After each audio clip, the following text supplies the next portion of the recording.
What's going on, guys? Welcome to another episode of Smash JT. Sony has been hacked again, if this claim is to be believed. And that's right now all it is, but if it's true, it's a lot worse than we think. Smash JT. Hit that subscribe, give me a like, and check out smashjt.com, where I have a full article going over the nitty-gritty details of what actually transpired with this supposed claim. And right now, that's all it is. It has not been confirmed yet, but if it ends up being true, Sony's screwed. Sony appears to be the latest victim of a significant cyber breach, as ransomware group Ransomed.vc claims to have infiltrated all Sony systems, storing memories of the colossal 2011 attack on Sony's PlayStation network. And the claim, if it is to be believed, is way worse than we thought, and going right to the bad guys saying, hey, we skipped them, they're not going to pay us, we got the information, you want it, it's yours, just pay us and you can have it. That's pretty scary if it's to be believed. But for right now, all we know is it's a claim. It's not actually proof that they've done it. They have shown some proof, but the proof that they've shown could have potentially been compromised, copied, made up. Ransomware.vc said on its leak sites, both on the clear and the dark web, taking the description of Sony straight from Wikipedia at the top here, quoting what it is Sony is. But then under that, they state, we successfully compromised all Sony systems. We won't ransom them. We will sell the data. Due to Sony not wanting to pay, data is for sale.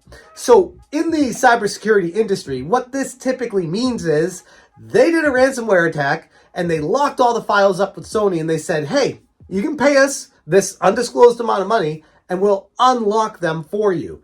And Sony didn't do that. They said, no, we're not going to pay you that ransom. You will just have to, start anew in another file. We have them saved somewhere else, and it's just a lost cause. The lawsuits we need to pay and deal with will cost less than the whatever amount of money you're demanding for this ransom of these files that you've encrypted. And with that being said, if Sony did say, no, we're not going to pay you guys behind closed doors before this got out, then what they're saying is, hey, okay, we went to Sony first. They said they're not going to pay us. So now it's step 2 of the ransomware. We got some dark details and some information you might want, like credit cards, personal information, addresses, all this information that's put into the Sony systems.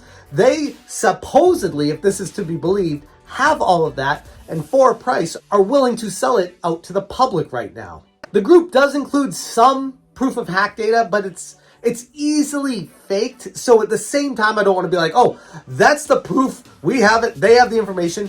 For all we know, they might just be doing this to scare Sony, not actually have any information, not actually have encrypted anything, and just trying to demand money behind the scenes. And Sony said no, so now they're doing this, hoping that Sony steps forward and says, okay, what the hell do you want? Stop trying to scare us and stop selling our stuff when they don't have anything at the end of the day. So that is a potential outcome to this. I don't want to make it sound like it's definitely been hacked and they're definitely screwed. But if they were hacked and this did happen, that would be potentially millions of dollars worth of information that could come back to bite Sony in the ass. No price is listed for the data, but Ransomed.vc had left contact details. So if people want to try to access this information from them and have a good amount of money and don't have any ethics and want to screw people, this would be where they would go. This is the dark side of business, the definitely not legal area that some companies will go to screw customers, or some bad guys, some bad actors out there that want to get this information and use it for their own purposes. They would go to something like this, pay some money to the hackers, get the information, and then use that stuff to pay off what they paid the hackers and then some, and in the process, screwing you, the consumer.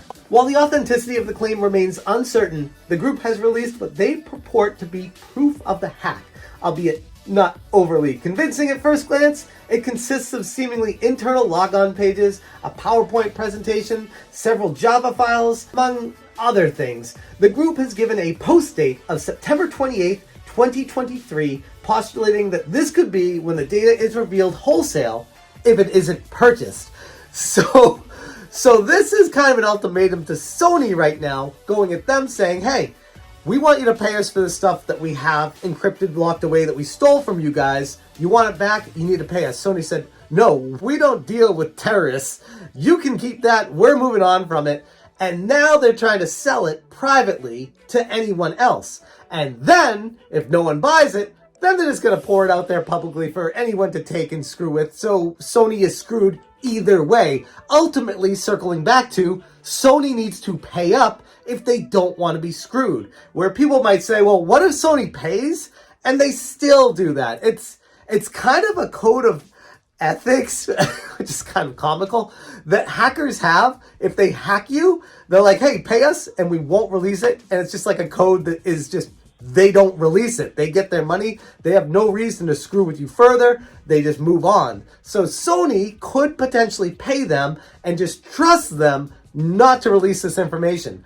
But ultimately, right now, it looks like Sony is not playing ball with them, and they're publicly looking for the next at least 3 days to see if there are any buyers on the black market or on the dark web to want to purchase this information for their own nefarious needs. And then, if no one buys it there, then they'll just release it to everyone, say, screw it, here's the information, and everyone else who put their information in Sony's servers is screwed, just like they were back in 2011. And if that is to be the case, yikes. This is even worse. Sony's reputation is tarnished forever. They've ruined themselves. No one's going to trust their data with Sony ever again if this is as bad as it sounds. Ransomed.vc is the group of hackers that did this, and they operate with both ransomware and ransomware as a service. Some reports suggest that the majority of the members operate out of Ukraine and Russia. What a lovely part of the globe Ukraine and Russia is. Currently, the validity of Ransomed.vc's allegations is undetermined. Although some supposed proof has been posted, like I said, there is not any conclusive evidence to substantiate their claims yet. But at the end of the day, this event is just yet another reminder that you can't be too careful with your data and your information and the companies you trust it with. And with Sony, if this is happening again, holy crap, that is horrific for them. Like, bad enough that they lost millions of dollars back in 2011. I could only imagine the hundreds of millions of dollars this is going to end up costing them, either by paying off the ransomware people or paying it off in the courts when they get sued by everyone for not having the proper protections in place to prevent this. But at the end of the day, hackers, their end goal is to screw with companies, and if they're able to do it, that's a win for them. Hopefully this is just a big fake, and if it's not, holy crap, Sony is screwed. But I'll keep you guys posted. If this ends up being valid, we'll know in about 3 days, and if everyone's data gets out there publicly, there's going to be some big problems, and I'm sure plenty of people are going to be pretty pissed off. I'm going to leave it there, though. Thank you guys so much for watching, and as always, you stay smashing. Smash